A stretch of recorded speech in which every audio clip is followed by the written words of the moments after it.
welcome to my channel. Today I'm looking at budget meals, so I've come to Aldi to see if I can make 12 portions for less than £1 a portion.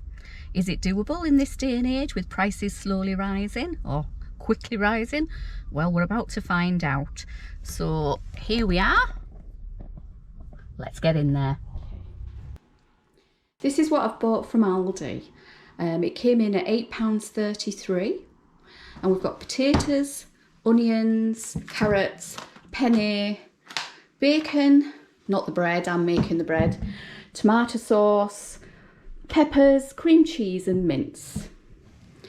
And we're also going to be looking at what we've got in our store cupboard, which is Italian seasoning, bay leaf, celery salt, bisto, peas, tomato puree, Worcester sauce. For all you Americans, it's Worcester, avocado oil and salt and pepper. So let's get going. So we're going to start with mince and vegetable pie. So we're going to start by cutting up this onion into small pieces. Now I find if you leave the stalk on, if you leave the root on at the end, you tend not to need to fry as much. Next we're going to chop up 3 small carrots. You can add more or less if that's what you want to do. Just take off the ends. There we go. Okay, that's that for now. What we need to do now is get our mince on. Tablespoon of oil maybe. Okay, so if we just pop them in. With the carrots, spatula, whatever you choose to use,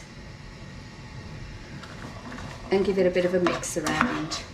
We're just looking for them to soften. Oops, okay. As you can see here, the onions are starting to get a little bit translucent. That's when we need to add in our mince. So I've got here half of the bag of mince that I showed you before. So I'll pop that in. Make sure we get it all out. So that's about 500 grams of mince going in there. So I'm just going to let this mince brown. So I'll be back with you in a second. So once the mince is all browned, what we're going to do is add a little bit of celery salt. So it's about a teaspoon of celery salt you need. Then I'm going to add,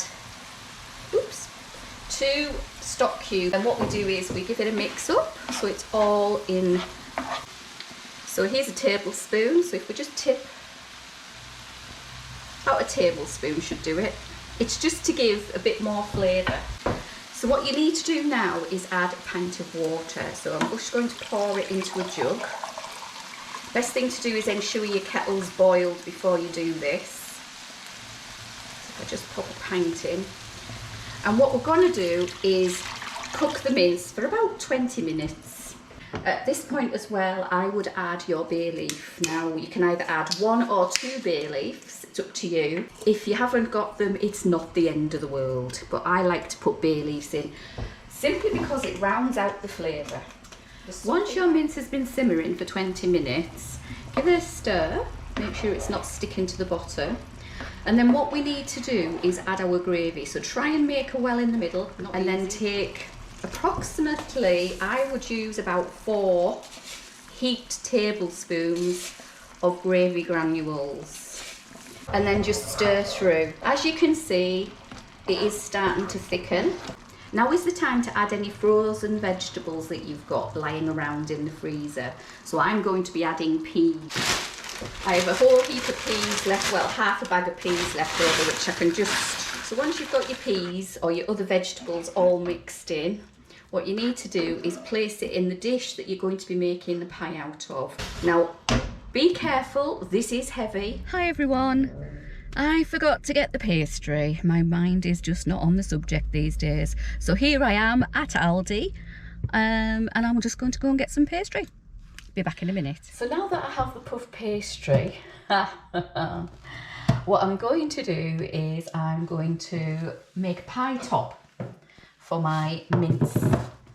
roll it out, literally. And then all you need to do, it's up to you what you do really. I make it simple. I just fold in the edges, get your knife and put a hole in it. Now that's just to release any air that may get in there. It's nice just to give it a bit of a brush with milk. That just ensures that you'll get a nice brown top on it. You can use milk or eggs. So once you've done that, another nice touch if you want to is to get some salt and then sprinkle it over your pie crust. Just gives it a bit of flavour. And there you go. And there we have our mince pie. Line a baking sheet and put some oil on it. I've used avocado oil here. Then take in some potatoes, microwave them until they're soft in the middle. Now on my microwave that is it was about 12 minutes for a kilo of potatoes. So we're going to chop them into wedges. So lay them out in single file on your baking sheet. Okay, so once you've cut your potatoes up, they look something like this. And what you need to do is do a faint drizzle over the top with any oil that you have available. Now is add some salt. So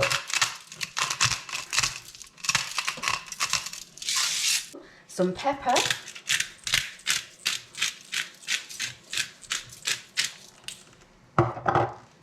A herb of choice, I've got oregano here. You can use whatever you want. Rosemary is quite nice. Just sprinkle it on top. And some paprika, and I'm using smoked paprika here. And then they go in the oven when your pie goes in the oven. And your pie goes in the oven on gas mark 7 for about 30 to 45 minutes. It depends on your oven, but just look out for the top getting nice and crisp and golden.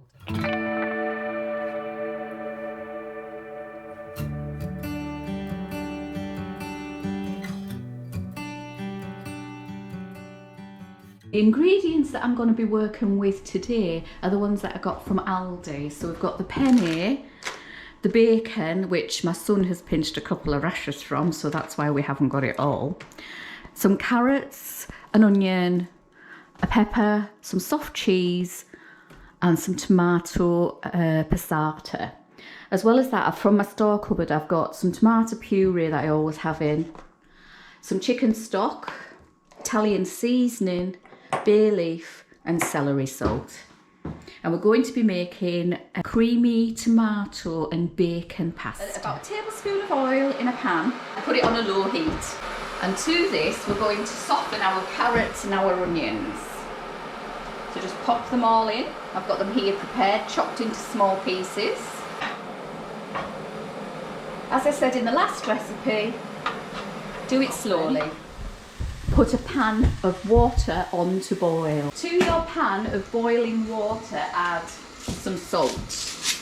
Now the Italians say it's supposed to be like the sea, so quite a bit of salt is required. Once you've done that, add your pasta. And I've got a bag of penne here from Aldi, so we pop that in and cook to the packet instructions. To your softened carrots and onions, add half a teaspoon of celery salt. Then add your bacon. Your bacon needs to be sliced and chopped into pieces. It doesn't matter how those pieces are. And what we're going to do is cook it until the bacon is cooked. Pop in your pepper, your chopped pepper, and cook until that softens. Once your pepper is softened, add 1 tablespoon of tomato puree, half a teaspoon of Italian seasoning, and a bay leaf. Add a bit of water and bring it to the boil. Once your vegetables are boiling, add your tomato passata, the whole tin or the whole box, whichever, and continue to cook for another 5 minutes. Check your pasta to see if it's cooked by getting a fork, stabbing a piece and then giving it a try. If it's cooked, knock the heat off and take it to the sink to drain. When your sauce has been boiling for 5 minutes, take your cream cheese and put it into your sauce. Now this is garlic and herb cream cheese because I want the flavours from the garlic and the herbs to help the pasta along and melt it into the tomato. Now keep it on a low heat while you're doing this. Once it is all blended in, what you need to do is taste your sauce for salt and pepper for seasoning. That's good, it needs pepper. And then give it another taste with a different spoon. That's good, but maybe it's a little bit of salt and we're done. Take your pasta that's cooked and tip it into your pan. Whoopsie daisy.